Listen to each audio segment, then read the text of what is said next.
Gita, chapter 6, verse 6. This chapter is entitled Dhyana Yoga. Beginning of the chapter. Bandhuratmatmanastasya vinatmaivatmanamjita anatmanastishatchitvevatyatat maivashatruvat. Translation. For him who has conquered the mind is the best of friends. But for one who has failed to do so, his mind will remain the greatest enemy. Purport. The purpose of practicing Eightfold Yoga is to control the mind in order to make it a friend in discharging the human mission. Unless the mind is controlled, the practice of yoga for show is simply a waste of time. One who cannot control his mind lives always with the greatest enemy, and thus his life and its mission are spoiled. The constitutional position of the living entity is to carry out the order of the superior. As long as one's mind remains an unconquered enemy, one has to serve the dictations of lust, anger, avarice, illusion, etc. But when the mind is conquered, one voluntarily agrees to abide by the dictation of the personality of Godhead, who is situated within the heart of everyone as Paramatma. Real yoga practice entails the meeting the Paramatma within the heart and then following his dictation. For one who takes to Krishna consciousness directly, perfect surrender to the dictation of the Lord follows automatically. Mukam karati vachalam bhagam lankayate kripantamam vande Sri Guru Dinatarinam Om Agyanati Varanasya Gananjala Shalakaya Chakshumaritam Yena Tasmai Shri Gurave Namaha. So we have a choice to serve Maya or Krishna. Bhakti Maharaj has said that within us there are two dogs. There's a good dog and a bad dog. You've probably heard this or seen it on the back of the Back to Gaia magazine. And the good dog is the spiritual dog, or represents our soul and our spiritual aspirations. And the bad dog is our material dog, which represents our material desires and material aspirations. So they're fighting within us. In previous ages, enemies were on different planets, Satyuga. Satyuga enemies were in different countries. That's Treta Yuga. And then Dwapara Yuga enemies were in the same country, actually in the same family, within the same family. The battle of Kurukshetra was fought between the same family members. But now in Kali Yuga, the enemy is within. That is our worst enemy. So we have our good dog and our bad dog, and how do we know which dog is going to win? If you know the answer, don't tell it. Let's see if somebody else can figure it out who has not heard this puzzle before. I think some of you who are smiling know this answer already. So how do we know which dog is going to win? The answer is the dog we feed. Oh, you know? Yeah, you know the answer. So the dog we feed the most, that dog is going to win. So if we feed our mind with so many movies and novels, our mind takes a picture of every frame of the movie and keeps it in our subconscious. And at any point in our life, that picture can come up. And usually it comes up over chanting japa, because that's the time when we don't do anything and our mind is very active. And we're simply trying to, as the purport says here, we want to meet the super soul in the heart. It's not only for the Ashtanga yogis, but real yoga is for the bhakti yogis too. We want to meet Krishna in the heart. How to do that? We have to make our mind our friend. How to make your mind your friend? I'll ask you first. How do you make your mind your friend? That is the purpose of yoga, yes? Arjuna is saying that the mind is so difficult to control, like the wind. Mm-hmm. So Krishna is saying by detachment. Yes, yes. And by practice, abhyasa and vairagya. Anything else, okay? But we can make our mind our friend by doing sadhana bhakti and by detachment. Okay, the detachment will automatically come by doing devotional service to Krishna, chanting Hare Krishna. Anything else, any other way to make our mind our friend? Yes? Also follow the authorities, the Follow spiritual masters and authorities. Okay, yeah. Follow dictation. We have to take dictation from someone. So if we don't take dictation from spiritual authorities, then the alternative is lust, anger, greed, kam, krodh, lobh, moha, mada, and matsarya.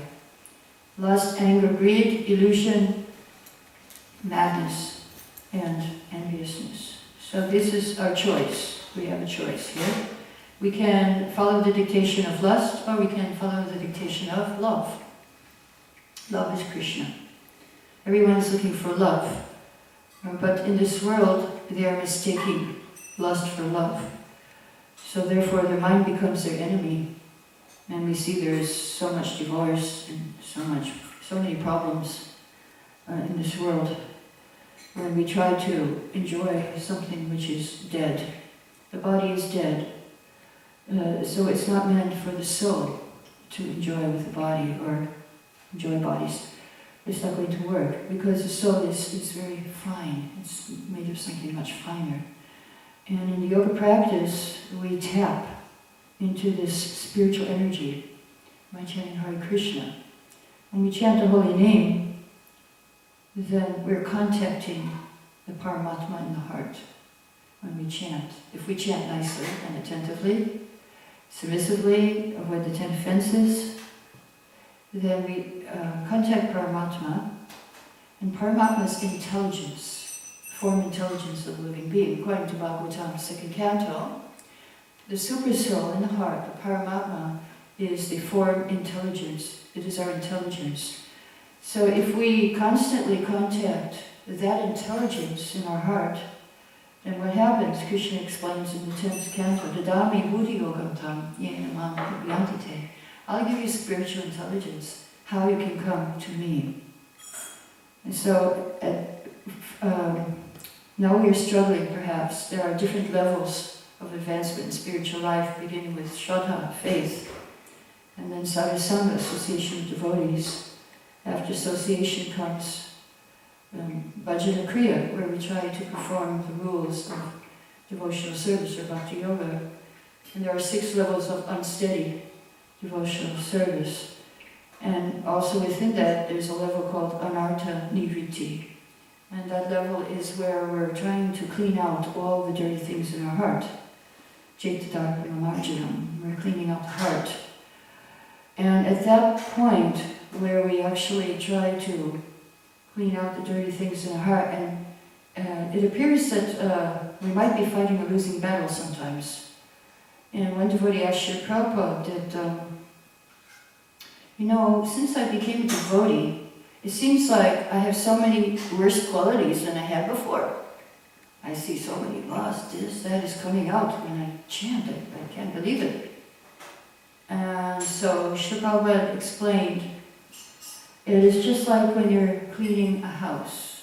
Suppose you haven't cleaned your house for a long, long time. Especially in India, it doesn't take long, just 1 month or 1 week, and dust, you get a lot of dust, this much, even if your windows are closed. You get so much dust covering everything. So if we don't clean our heart, we get lots of dust. And not only we get dust, we put dust there too. By what we see, the things we see, all the things we see in this world is like dust.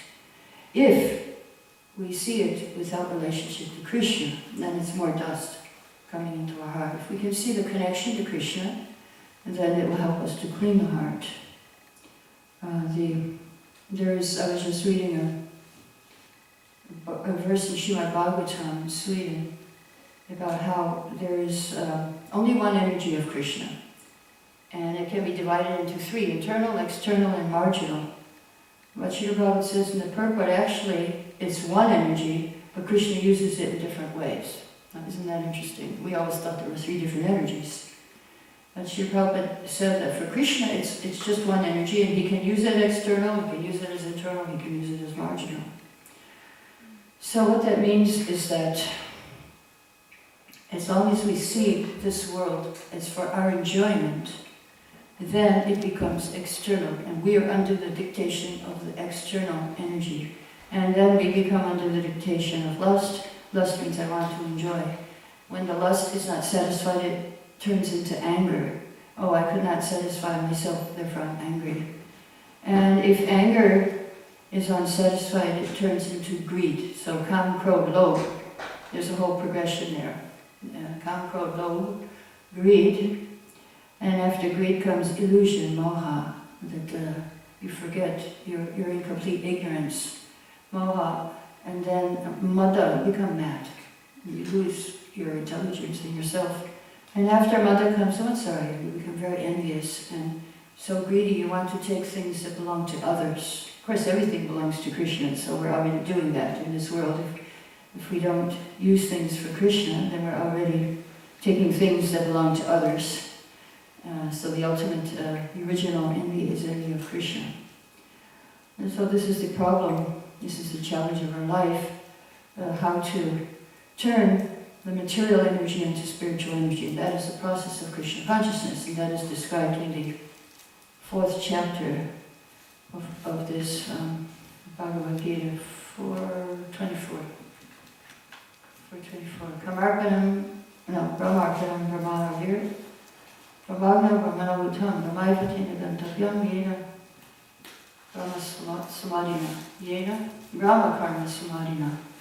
Person who is fully absorbed in Krishna consciousness is sure to attain spiritual kingdom because of his full contribution to spiritual activities, in which the consummation is absolute, that which is offered is of the same spiritual nature. So it's described, Prabhupada, in the purport. The Lord is spiritual, the rays of his transcendental body are called Brahmajyoti, his spiritual effulgence. Everything that exists is situated in that Brahmajyoti, but when the Jyoti is covered by illusion, maya, or sense gratification, it is called material. This material veil can be removed at once by Krishna consciousness. Thus the offering for the sake of Krishna consciousness, everything is all combined together, Brahman. Absolute truth covered by maya is called matter. Matter dovetailed for the cause of the absolute truth regains its spiritual quality. Krishna consciousness is the process of converting the illusory consciousness into Brahman, or the Supreme. When the mind is fully absorbed in Krishna consciousness, is said to be in samadhi, or trance. So this is how we can make the mind a friend. We have to make the mind Krishna conscious. It might be difficult, it might be impossible, but that's what we have to do. It's like the blowing wind, as Arjuna said. And the wind is also one of our gurus, which teaches us detachment. The wind is moving and it's picking up, I think. Oh, I didn't describe that here. It was in the retreat. How the wind, it moves through places, over very bad-smelling places like the garbage dump, and it picks up the aroma. And then it keeps on moving, and then it drops it. And then it moves over some gardens with very beautiful fragrance, and picks it up, and then it drops it. So we have to learn from our guru, the wind, that, if our mind is always attracted, sometimes we're attracted by something, but we should not hold on to it, just leave it, let it go. And sometimes we're averse or repelled by material objects. And if we're always constantly, oh, I like this, I don't like this, then our mind will be just like the wind, blowing in so many directions. But the wind, we should learn from the wind that actually we should just drop it, let it go, move through the situation and let it go, happiness and distress. We have to learn the art of moving throughout this world without attachment. So detachment, that is one of the lessons that we learn. It is very helpful for our spiritual life. And sometimes people say, oh, I know what I'll do. I'll just go to Vrindavan, I'll go to India, and then my mind will be peaceful. But actually, there's a problem there because if you're not self-controlled, according to Bhagavatam, you will take your 6 co-wives with you. And that is not only the mind is your enemy, but your 5 senses, your 6 senses, including the mind. Your mind will be your enemy, your eyes, your tongue, everything will be your enemy if you don't have self-control. But even if you're in married life, if you're self-controlled, then the senses are like snakes with broken fangs. So this is the art. We can live in this world using our senses in Krishna consciousness, connecting them to Krishna. And then the same senses that were dragging us down will take us up to Krishna. And so this is Rupa Goswami and Arjun Das Thakur, they advise. Rupa Goswami advises Yukta Vairagya, Uchite, that if you see the things of this world and use them, Ihayasya Haridasya Karmanam Manasagira Nikilasha Yastasya Jivan Muktasya Uchite. So if you use your body, mind and words, this is actually sannyas, state of sannyas. If you use them for Krishna, then you become liberated, even in this life. So these senses are 6 enemies. Also 6 enemies come, crowd, lobh. We discussed that already. How to use kama in the service of Krishna. Of course, one way is to get married and have children. But the kama has a broader meaning also. And people in this world, Sri Prabhupada explains that they work very hard day and night, just to satisfy their senses. So a devotee can also work hard day and night for Krishna. So in this way he's satisfying kama, his desires. Another meaning of kama or lust can be desires. And this doesn't have to be, it can be spiritual desires as well. So if we use our desires in the service of Krishna, we're engaging kama in the service of Krishna. And that's described with, who was that? King Ambarish. Kaman. Yes, he engaged his desires, kama, in the service of Krishna. All his desires. Hanuman used anger, and then we have kam, krodh, lobh, greed. How can we use our greed in the service of Krishna? Who knows? Yes? We can be greedy for making advancement. Okay, very good. We can be greedy for making advancement. Yes, lawyam, that is like lawyam, like nectar devotion. How else can we be greedy for in Krishna consciousness? Yes? Give Krishna consciousness to others. Give Krishna consciousness to others. Be greedy to preach. Okay? How else can we? Yes? Be greedy to serve the spiritual master. Be greedy to serve the spiritual master. Yes. Okay, yes. How else can we be greedy in Krishna consciousness? Yes? One can be greedy for service, dressing the deities. Oh, yes. One can be greedy for getting new outfits for the deity. Okay, you can be greedy for service, serving the deities, greedy for getting new outfits for the deities. One can be greedy for prasad. Yeah, so that's no problem. We can be greedy for prasadam. We have a lot of examples of this type of greed. Yes? I would say we can be greedy for Mahaprasad. Mahaprasad. Oh, you're specialized. You're a specialist in the prasadam field. Yes? Greedy for being in the same society as the other devotees. Being in association of devotees. Greedy for association. Association, and also greedy for knowledge. Greedy for knowledge, yes. Yes, there are 4 types of people who come to Krishna consciousness, and one of those is greedy for knowledge. One wants money, one wants relief from distress, one is just curious, just wants to know why anything happens. Just a very curious person. And then we have those who want knowledge. So 4 types of people who have sort of a greed or a desire when they come to Krishna consciousness. Yes?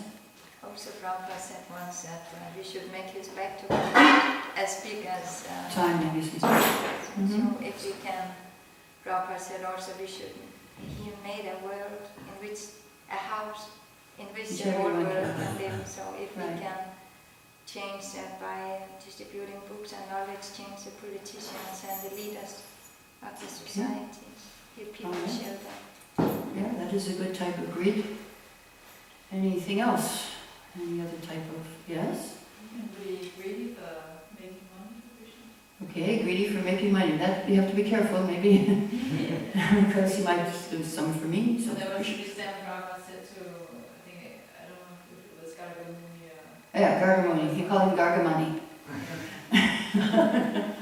Yeah, he was my temple president for 2 or 3 years in Calcutta temple, and he lived up to his name. Yes, he was, and yeah, anyway, it was good. We had nice clothes for the deities, flowers, everything we had. Very nicely. It was very, very nice temple in one sense. Okay, okay, so I think we've covered greed. Now, the impersonalists will have another way to solve your problems here.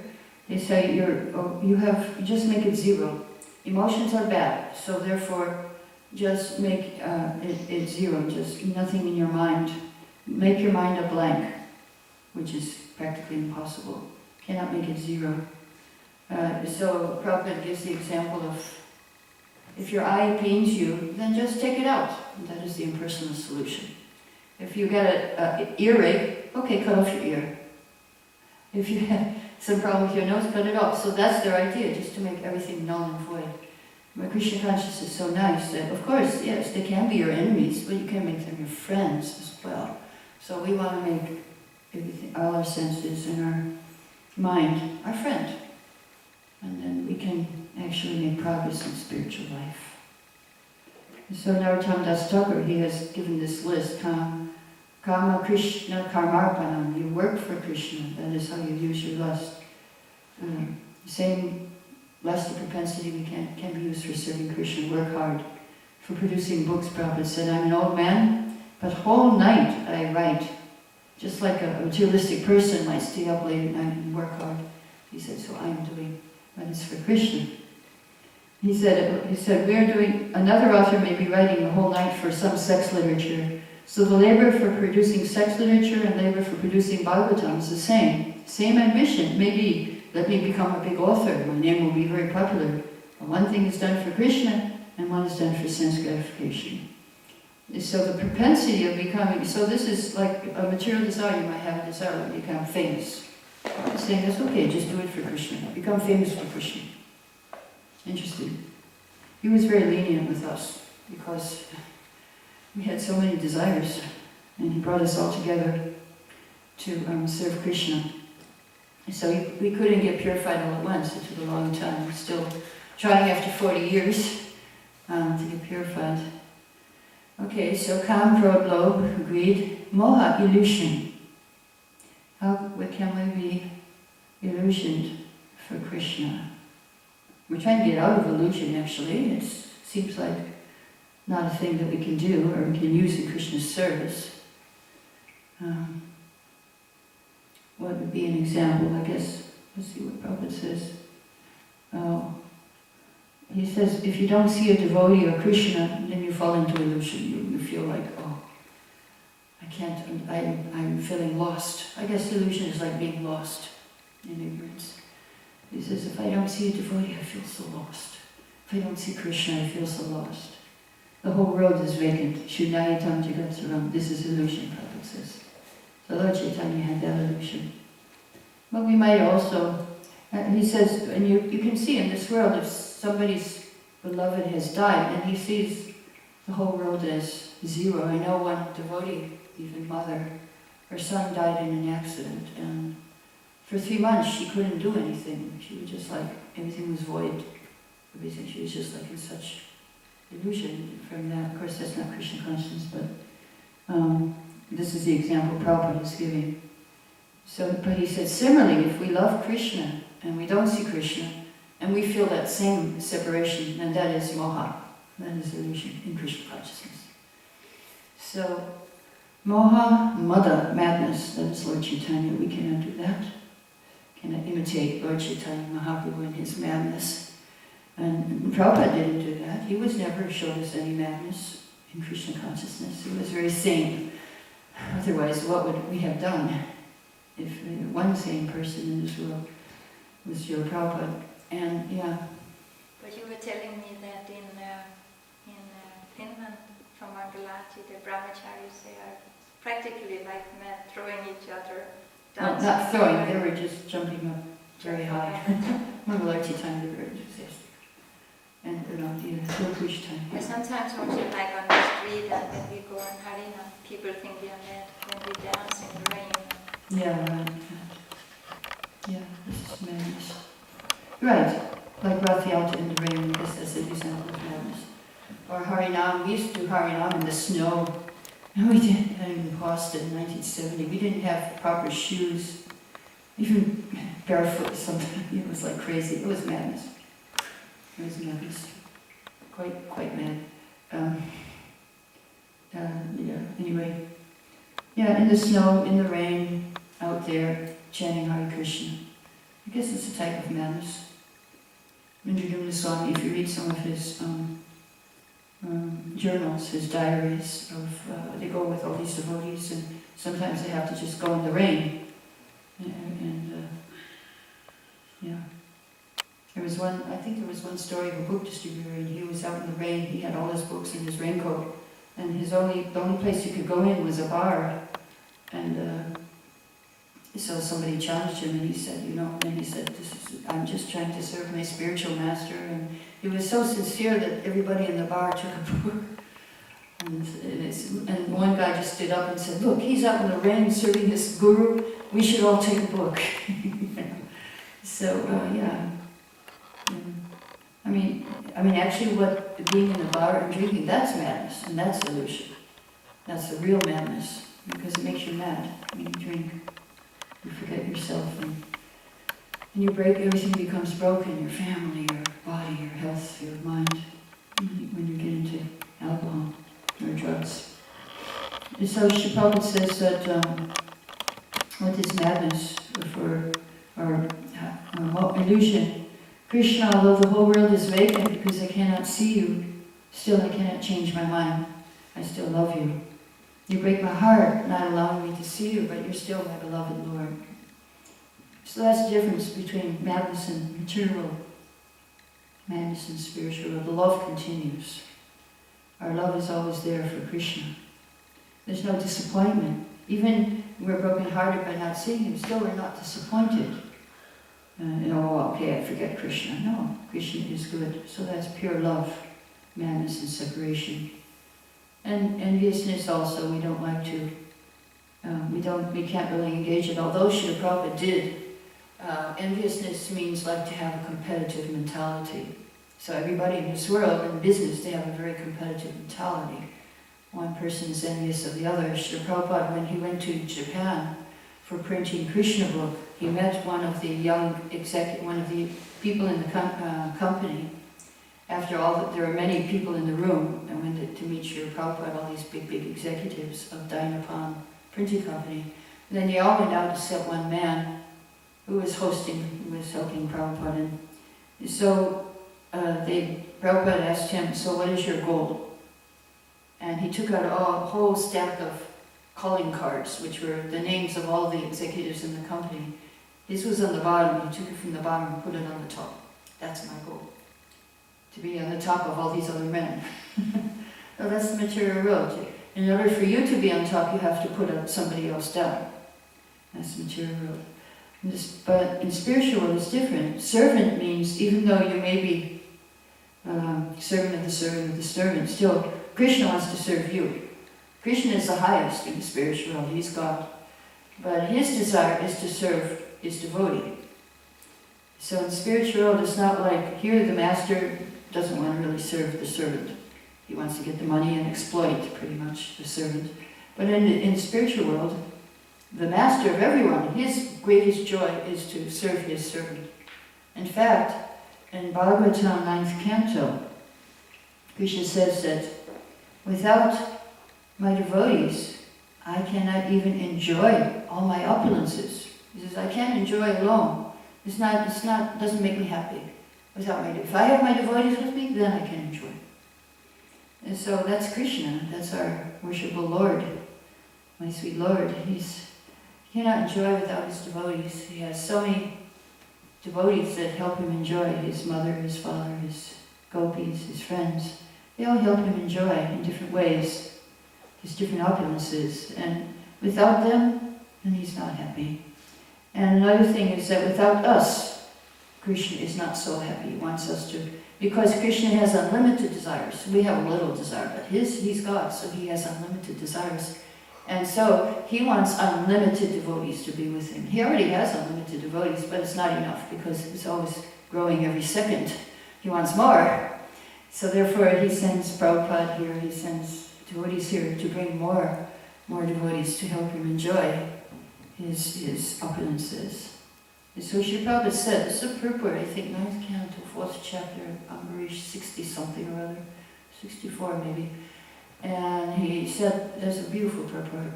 And Prabhupada said that anyone who helps Krishna increase his enjoyment by bringing more people to him, making devotees, and he's very, very dear to Krishna. And Krishna is very happy with him.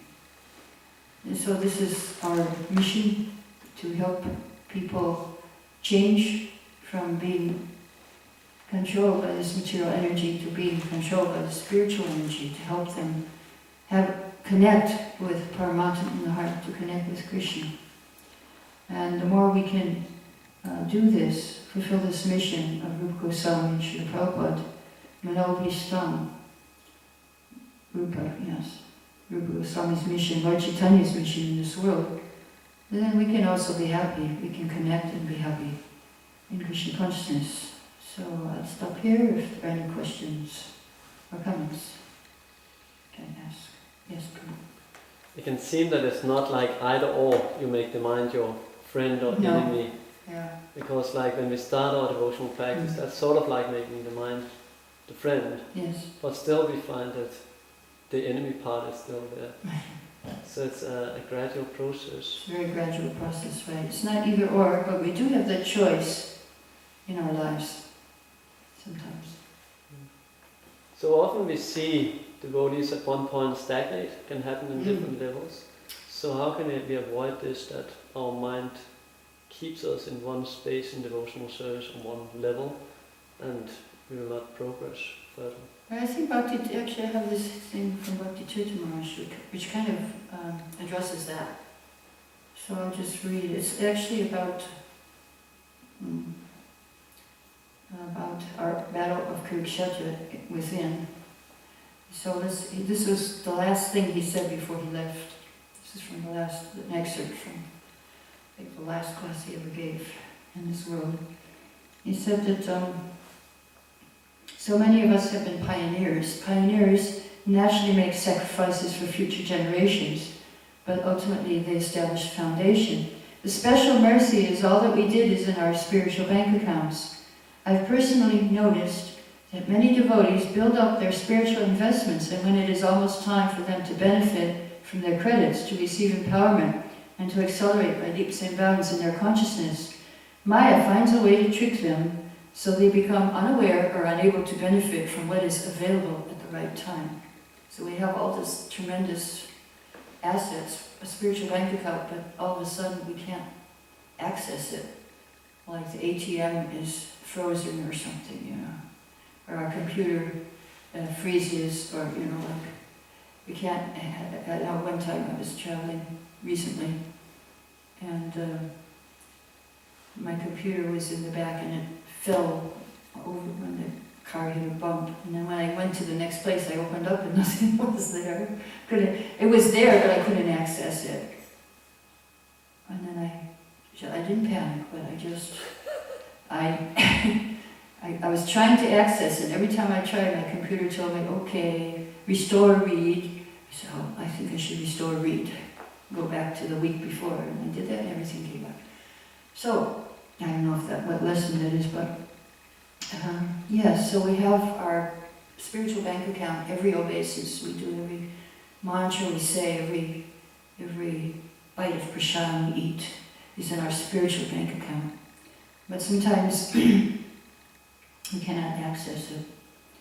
So here he says these kinds of tests bring a person to tremendous crossroads. At a crossroad we can take the path of success.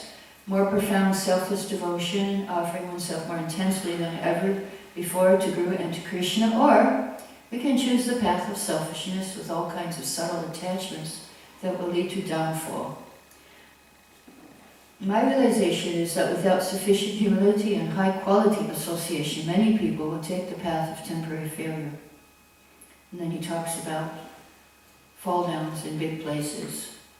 And he gives 4 reasons, 4 major factors, which can cause you to become stagnant or to even fall down.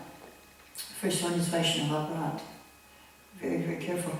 And it's not simply to more advanced devotees, it can be to a new devotee. You make a Vaishnava Aparadh. Yeah. Like, who was that example? Dhruva Maharaj. He was a 5-year-old child, but his stepmother made a Vaishnava Aparadh. She didn't know he was a Vaishnava even, but she did. She made an offense, and then she ended up being burnt in forest fire. So we have to be careful of that. Second, lack of humility. Humility is the yardstick of advancement in spiritual life. Love of God. Yardstick of love of God. How much love you have. 3, lack of quality association. This is really important. You get association of your peers. And 4, lack of understanding of some of the dynamics of advancement. I try to understand what it means to go through anartha nivritti, vajana kriya. What does it mean actually? How can you get from one level to the next? What level are you on and how can you move forward? There's a very nice book written by Shivram Swami which explains in detail all these things. Chintani something, I remember something Chintani.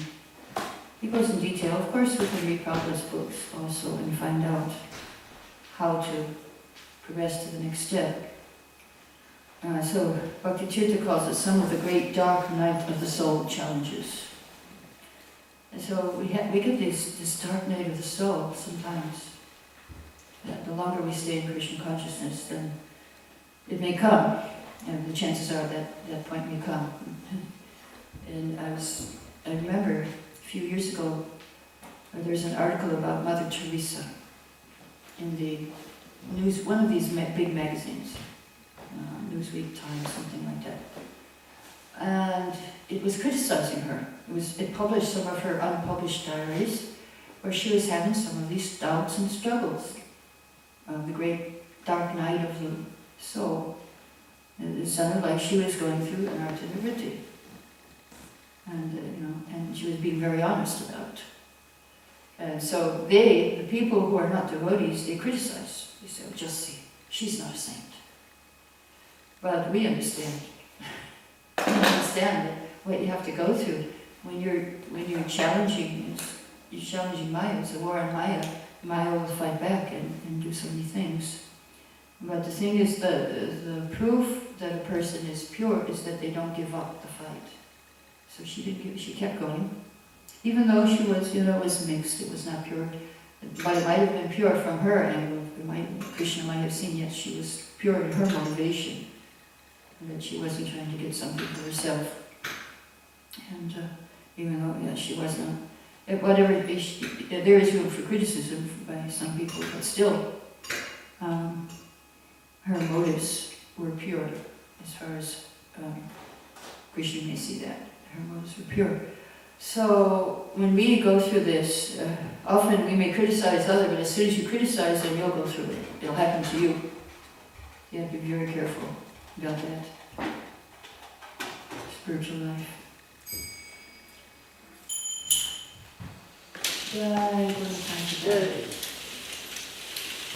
Any other questions?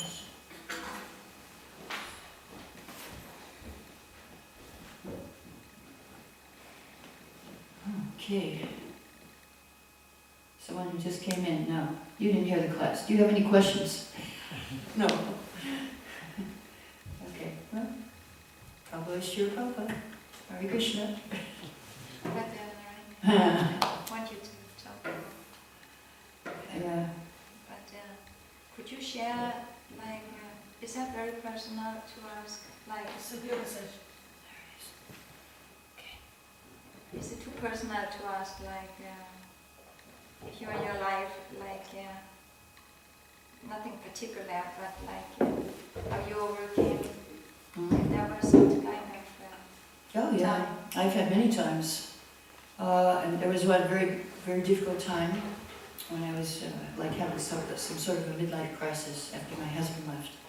So then what I did, because I had a very strong sadhana, so that was still going on. And because then like I asked myself the question, okay, which way do I want to go? Do I want to go to the material way or do I want to go the spiritual way?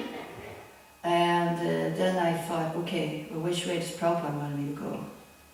So then I said, well, I know which way Prabhupada wants me to go, so I'm going to go that way. But okay, so I made the conscious decision, but that's not enough. Then you have to get help because you can't do anything alone.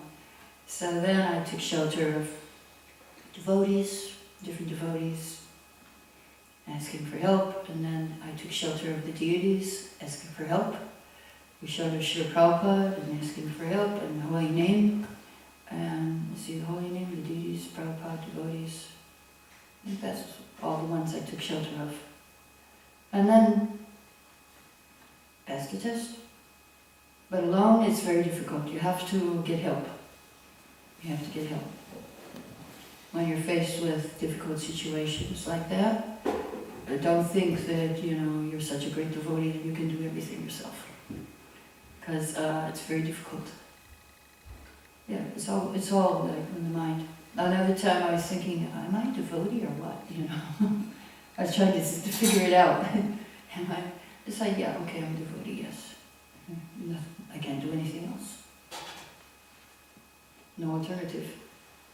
No alternative. Yeah, so these challenges will come up, and the shelter is here. So much shelter is here, so we have to find the shelter.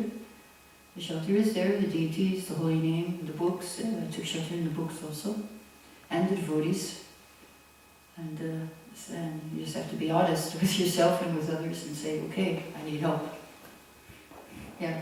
So does that mean that because like nowadays we hear sometimes that the spiritual master is sometimes 50,000 kilometers away from you physically? Well, where was my spiritual master? He already left the planet, what to speak of 50,000 kilometers. He was in the spiritual world already. But he wasn't, There's no time separating, there's no distance separating between you and your spiritual master. There's no obstacles in the spiritual dimension. There's no things like time and space that can prevent you from communicating or reaching your spiritual master. It's not like material life. Yes, you have to use your cell phone or your email or something like that. So we have a wireless connection, which is the best connection, and that is to pray. I saw that billboard in America from a church, a Christian church. The best wireless connection, prayer. So we have that, and you're not separated by time or space if you actually sincerely pray to your spiritual master. But then Krishna also says in Bhagavad Gita this verse that you should inquire submissively, because some people say that then I just pray to Prabhupada and he is always, of course we know, especially for his disciples, but for the rest of us we also need somebody who is there's the principle of Guru, Sadhu and Shastra. So the principle of Guru is that you have your Guru who's here, and he may not always be here either, he might be like us, that one day he may leave his body. And while he's here, then you can certainly inquire. And while he's here, you can also pray. And he will hear your prayer, and he may answer it also without even you writing a letter. Will he also speak through other devotees? Possible.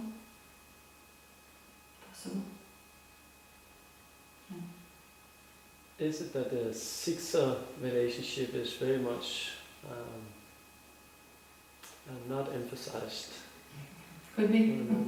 Or maybe let me put it like this, was it more when Prabhupada was here, was like the Guru, was that the temple president, or did everybody have a close Siksa Guru like that when Prabhupada was here? When Prabhupada was here, well, I learned deity worship from somebody, but I can't say that my temple presidents were my Shiksha gurus, for sure.